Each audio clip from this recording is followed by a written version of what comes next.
Yeah. Hopefully 3. Hope you cleared your afternoon. All right, it is time for us to go ahead and begin. I appreciate you all coming out this afternoon. I think it's our biggest crowd in a long time, so I'm really excited and enthusiastic. I enjoy it. If you have your Bible handy, won't you turn with me to Exodus chapter 18. Exodus chapter 18. That's where we're going to be for this afternoon.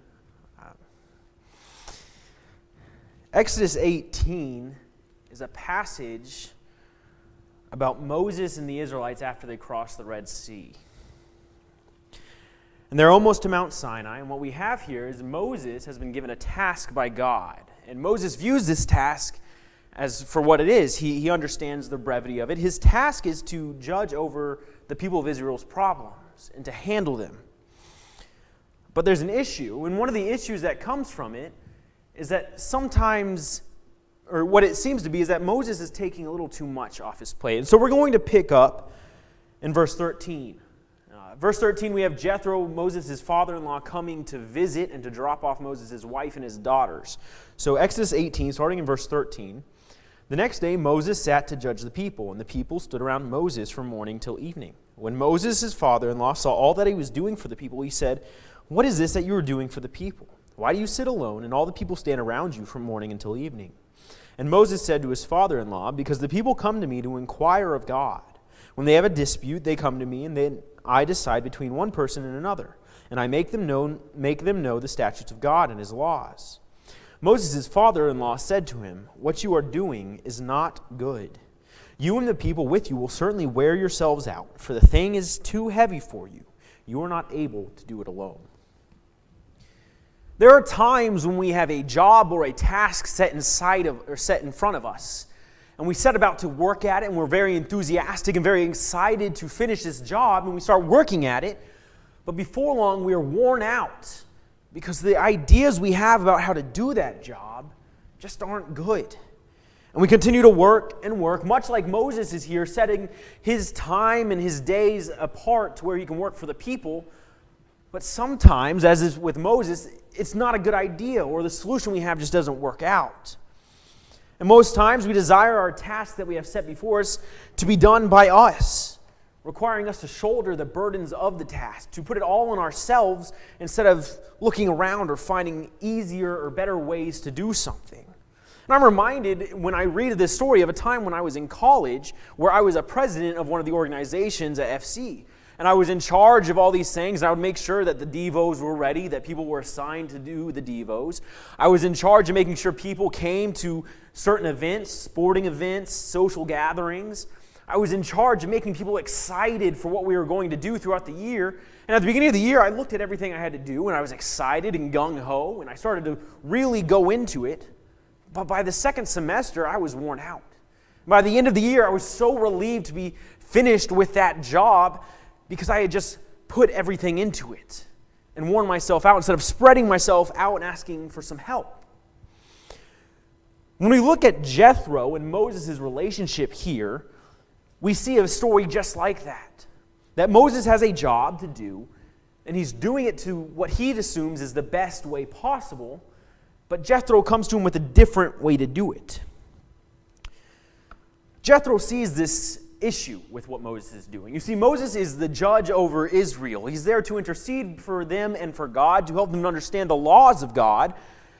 And he's set aside his days to where he's sitting before them throughout the entire day, listening to their problems, judging on them, and deciding who's right or who's wrong. Jethro sees this and tells him, it's not good what you're doing. Your task is there. Yes, you have a job to do, but the way you're doing it just isn't going to work out. And as we look through the different pieces of this advice that Jethro gives to Moses, we can understand that those same pieces of advice apply to us today. And so this afternoon, as we go through this lesson, I want to look at that, the modern advice of Jethro. How do we put into our world his advice? How do we use it today? How can we grow from it and learn from Moses and from Jethro? I would in fact argue that if we don't set aside time to learn from Jethro and learn from what he's advising Moses and in turn advising us, that we're going to grow weary in our walks with Christ. That we're going to grow weary and begin to consider quitting. When we listen to the advice of Jethro, we learn how to handle the burdens of faith and the burdens of our life. And so Jethro advises really two things that I think we look at. Look back with me again at Exodus 18, starting in verse 13. The next day Moses sat to judge the people, and the people stood around Moses from morning until evening. When Moses, his father-in-law, saw all that he was doing for the people, he said, "What is this that you are doing for the people? Why do you sit alone and all the people stand around you from morning till evening?" And Moses said to his father-in-law, "Because the people come to me to inquire of God. When they have a dispute, they come to me and decide between one person and another, and I make them know the statutes of God and his laws." Moses' father-in-law said to him, "What you are doing is not good." So, as we see, Moses is there with his task from God. He has been designed to be this authoritative power for the people.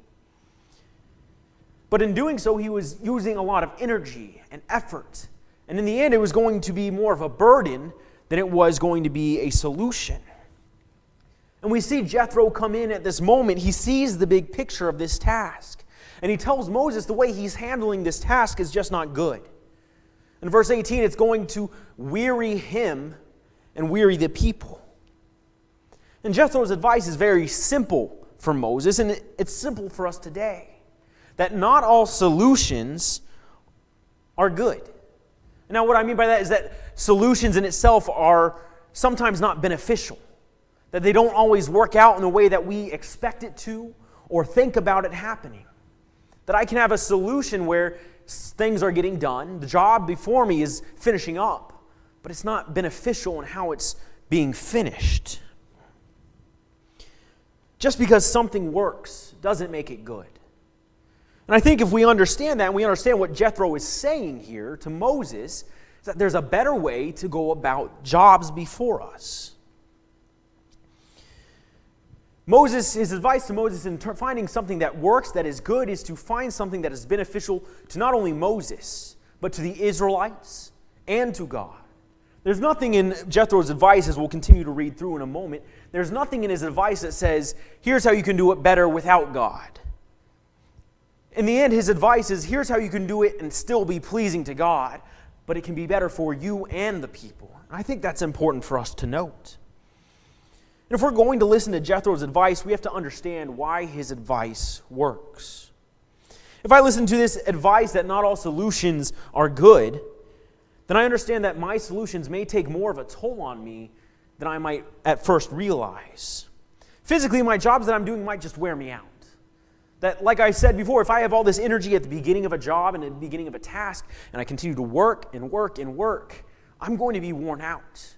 And if I'm worn out physically because of a job that I have, then the way I treat people around me after I'm worn out is not going to be beneficial. Sure, I may complete a task at hand, but I may be rude to people. I may be hurtful and unkind. I may damage other things in my life because the task that I've set out to do is taking too much of my energy and too much of my focus. Spiritually, I might think I know how to deal with a temptation that I have this solution to deal with my anger or my greed. If I think my solution to dealing with anger is just holding it in, that if I get upset and I just swallow my pride and swallow my anger and just hold it in and think everything's going to blow over, then eventually all those times of me swallowing my anger is going to reach a tipping point. That the solution I have is going to break. It's going to burst free, and that anger that I've been holding in is going to fly out. And soon that solution that I had just isn't going to work. Not all solutions that work are going to be good. If I listen to Jethro's advice, what we can see in verse 18 of chapter 18, he says, "You and the people with you will certainly wear yourselves out, for the thing is too heavy for you. You are not able to do it alone." If I listen to Jethro's advice that not all solutions are good, I understand that no one benefits from a weary heart. That when I am weary or tired, it's going to weigh down my work. It's going to weigh down the work of the people around me because they're going to have to pick up the slack that I'm starting to leave behind. If I'm worn out from work and from pouring myself into my job and my tasks, how can I help my family? How can I encourage my friends and my coworkers if I'm exhausted from the jobs that I have set before me? If my solution is extremely taxing on my life, then it's going to be very hard for me to be beneficial to everyone around me, because I'm so focused on just completing the task the way I see fit. If I'm listening to Jethro's advice that not all solutions are good, then I understand that sometimes being too ambitious can become costly. Now, I'm not saying that being ambitious is wrong, because please don't misunderstand me, that's not true. But sometimes I can bite off more than I can chew. That I can have my eyes set on this prize, this wonderful thing, and that if I get this accomplished, I'm going to receive so much praise and so much glory. But it's going to take so much out of me. And eventually that thing that I've been trying to finish, that job that I'm trying to complete, doesn't get finished because I have bitten off way more than I can chew.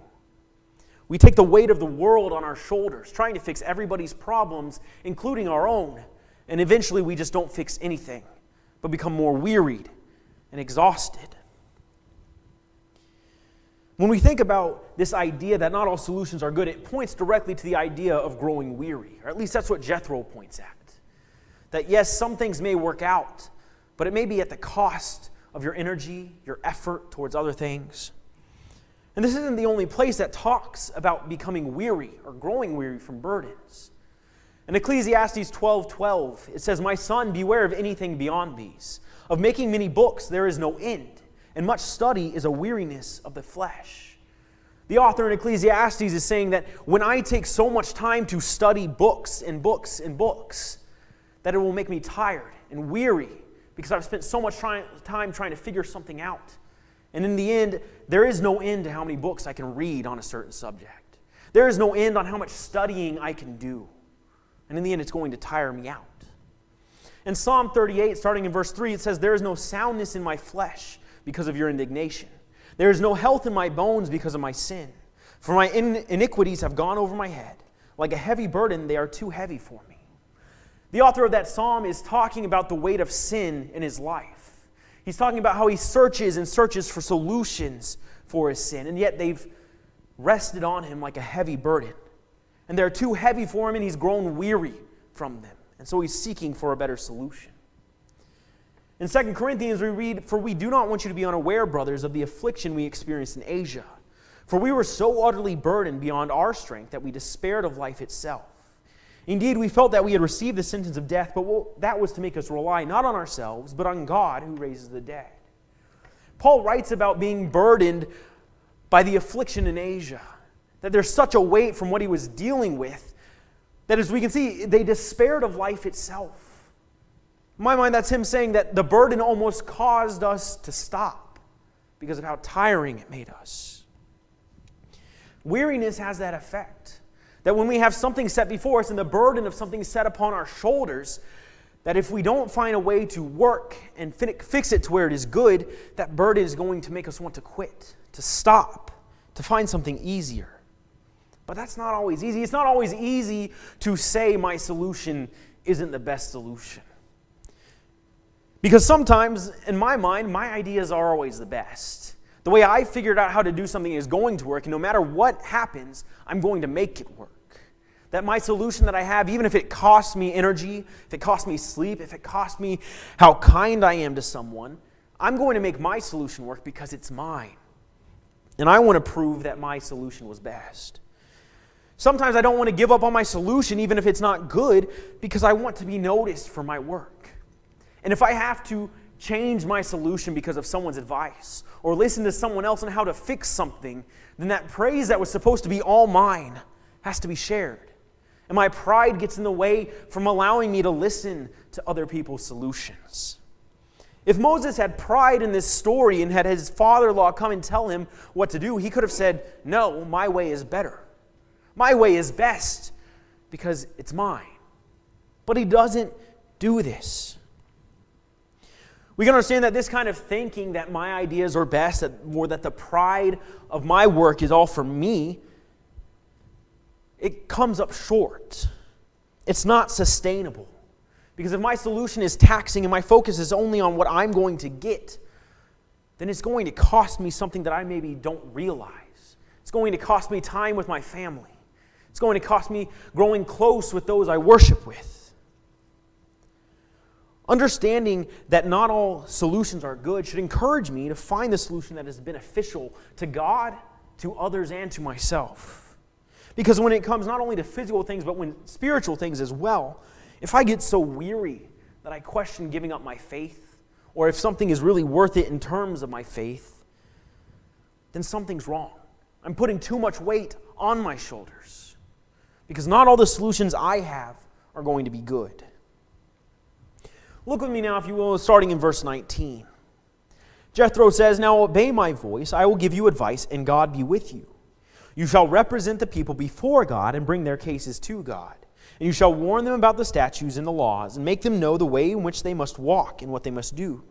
Moreover, look for able men from all the people, men who fear God and who are trustworthy and hate a bribe, and place such men over the people as chiefs of thousands, of hundreds, of fifties, and of tens. And let them judge the people at all times. Every great matter they shall bring to you, but any small matter they shall decide themselves. So it will be easier for you, and they will bear the burden with you. If you do this, God will direct you. You will be able to endure, and all the people also will go to their place in peace." There's a reason Jethro wants to help Moses, and it's not for his own gain. When we look at what Jethro is advising, his first thing in verse 19 is to help Moses represent the people before God and to please God with what he's doing. He's not saying that what Moses was doing wasn't pleasing to God beforehand. He's saying there's a better way to please God. And what Jethro suggests to Moses is to divvy out the work. Kind of like our judiciary system, he's suggesting to Moses to set out different judges of different levels. Men that are trustworthy, that can be over tens and fifties and hundreds and thousands. Men that can help bring the most important matters to Moses and then handle the others before that. What Jethro is advising is that it's okay to ask for help. It's okay to request more aid when you're trying to do a job. Perhaps Moses, kind of like how I think, is up there thinking, well, I don't want to ask for help. I don't want to show that I can't handle the task that's before me. Perhaps that's why he hasn't thought of this idea. But I think we often have that kind of mindset. When we have a task set before us, we start to think, well, I can handle it. I don't need to ask for help. I don't need to burden someone else with what I'm supposed to be doing. And when we start to think that way, well, then we cut out different ideas, different viewpoints, different aid that can help us do our jobs or the things set in front of us so much better and so much more beneficially. There's a reason that Jethro suggests this to Moses. He suggests this to Moses because spreading the load is going to benefit all the Israelites and God and Moses.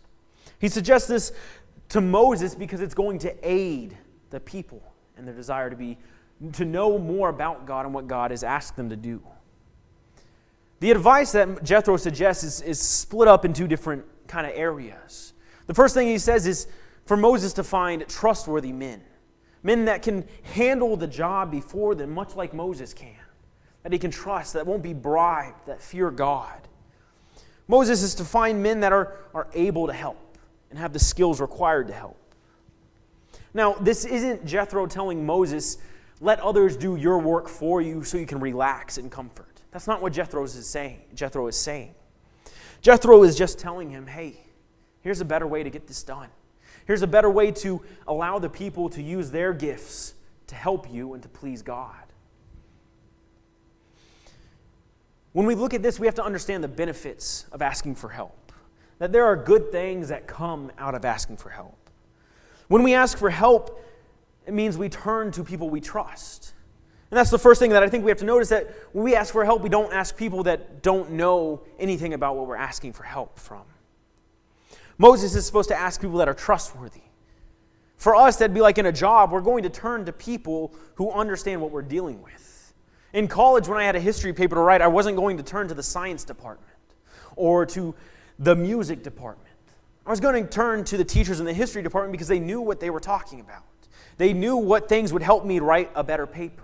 They knew what things would help me to understand topics and solutions that were presented at those times in history. They knew their stuff. Jethro is suggesting to Moses, find men who know what they're doing, who understand, who trust God and fear God, and know that what they're doing is supposed to be pleasing to God and to aid others. Spiritually, when we ask people for help, if we're dealing with sins such as anger or greed, we're going to ask people who maybe have dealt with that before. We're going to ask people who have overcome those struggles. And we're going to learn from their lessons. If I am dealing with drunkenness, then I'm going to ask someone who understands the weight of the burden that comes from drunkenness. If I deal with greed or with how to handle my money and finances, I'm not going to ask someone who maybe struggles and has a hard time keeping control of their finances. I'm going to ask someone who has understood how to overcome that temptation to use their money unwisely. When it comes to advice on my marriage, I'm not going to ask someone who is unmarried and single, who has never been in a relationship for help. I'm going to ask someone who has been married for a while, who has seen ups and downs in relationships, and can help me understand what I can do better. That's what Jethro is telling Moses to do. Go ask for help from credible sources. And if Jethro wasn't as credible of a source for advice, I don't think Moses would have taken it into account. But clearly Moses trusts Jethro's advice. One of the reasons we can ask for help is because other people can see problems that I simply don't. There are times when I've been so focused at a single task at my hand that I haven't seen the possible pitfalls or problems that come from my solution. I'm so focused on making my way work that I'm not seeing the people that I alienate.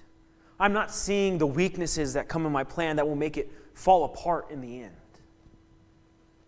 When I ask for help, when I'm willing to ask for help, someone can look at my plan and point out flaws and say, hey, right here, you're going to have to struggle with how people react to that. People might not like the way you word that thing. And then when I ask for help, when someone is willing to help me, they can point out ways to make it better. Things that I probably haven't even thought about. Ways to teach better. Ways to study better. When it comes to sin, someone might be able to suggest a solution to a temptation that I have that I haven't even thought of. They can suggest ways that they were able to overcome anger or greed or lust in ways that maybe I haven't concluded would work for me. But when I ask for help, I get new solutions. Ultimately, though, asking for help shares the burden that is upon me. Much like Moses needed to share the burden that was on his shoulders. When we ask for help, we're sharing the burdens that have been placed on ours. In faith, we can turn to Christ to help us, to pray to Him, to ask for strength. But while we're here on earth, we can turn to our brothers and our sisters to say, hey, I am struggling with how I control my anger. I am struggling with drink. I need some help. And they can aid us. They can hold us accountable for our actions, for our words. And they can bear that burden with us. The Bible teaches us many times about bearing burdens and how to deal with that. In Genesis chapter 6, we see, brothers, if anyone is caught in any transgression, you who are spiritual should restore him in a spirit of gentleness. Keep watch on yourself, lest you too be tempted. Bear one another's burdens and so fulfill the law of Christ. As Christians, we're meant to aid each other in our walks, to bear each other's burdens, to lighten the load upon all of us. Because in doing so, we are showing love to one another. We are helping one another. In Romans 15, we see we who are strong have an obligation to bear with the failings of the weak and not to please ourselves. Let each one of us please his neighbor for his good, to build him up. For Christ did not please himself, but as it is written, the reproaches of those who reproached you fell on me. When we think about examples of someone bearing a burden, we can understand from Romans that Christ bears the burden of reproach. That when we are mocked or scorned, they're really mocking and scorning Christ.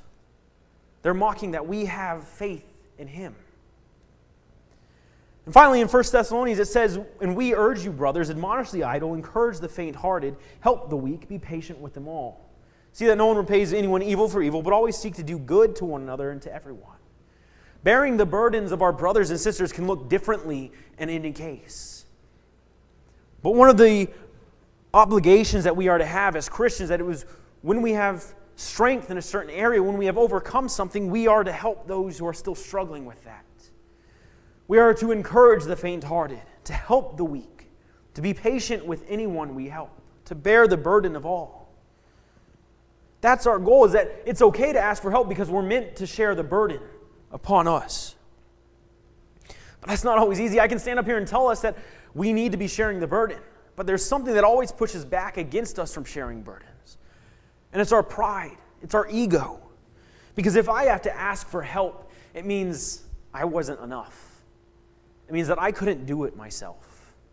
It means I have to humble myself. It's almost, in a sense, it is humiliating in our culture today to have to raise a hand and say, I need help with this. I can't finish it. But if we're going to share the burden, if we're going to understand from Jethro's advice, we have to learn that it is okay to ask someone for help. Because if I'm willing to humble myself and to ask for help, then I am positive that I can accomplish more things with more people aiding me. That I can do more for God and for the work with people helping me see things that I can't. If I ask for help, then I can grow my relationship with my brothers and sisters.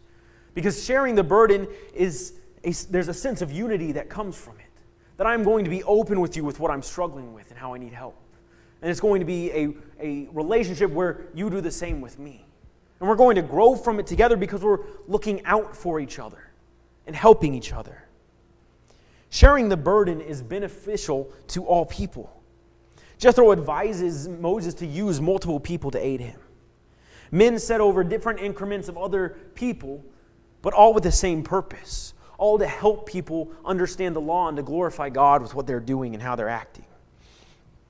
Sharing the burden for me at work means allowing for others to use the skills that they have been blessed with. God has blessed us all with different unique talents and skills. And if I'm going to share the burden, I am looking for skills that I don't have to help me understand problems that I do have. And it means I am willing to admit that I don't have all the skills in the world. I don't have all the talents in the world. But others do. Others have the ability to use the talents they've been blessed with to help me with the task at hand. Jethro advises Moses to ask for help. He advises us to do the same, no matter if it means we have to humble ourselves. No matter if it means we have to say, I can't do this myself, I need help. Because that's the solution that is good, to ask for help. To say, I need help with this. Perhaps most importantly, when we look at this story, Moses listens to the advice of his father-in-law to help glorify God. But the key in that is he listens to the advice. Moses easily could have pushed it off. Told Jethro, no, I'm the one chosen to lead the people of Israel. My ideas are best. But he listened. As the leader of the Israelites, he listened to someone on the outside who could see it better. We have to be willing to listen to the advice of those who have come before us and those who are around us and can see what we're dealing with. Because if we're not willing to listen to the advice of others, the advice from credible sources, then I'm going to grow weary in my work. I'm going to grow weary in my faith, weary in dealing with my brothers and sisters, weary in dealing with sin. And eventually that weariness might cause me to lose my faith. It might cost me to lose my salvation. Because ultimately the question that comes out of weariness is it really worth it? Is it worth it to be this exhausted because of my faith? We don't want to get weary. We don't want that weariness. In fact, we're told in New Testament passages to be rejuvenated, to not grow weary in our walks with Christ. The way we don't grow weary is by listening to the advice of others, to listening to the advice of people like Jethro, who understand that work can be shared. It's okay to ask for help. It's okay to admit that our solution, while it may work, just isn't that good. It's not that beneficial. And if we're willing to do that, if we're willing to learn and listen from the advice of others, we're willing to grow in Christ and grow closer to God and grow closer to being in heaven with Him for all eternity. I appreciate your attention this afternoon, and that's it. I was going to say we'll be dismissed for our classes, but we don't have classes, so.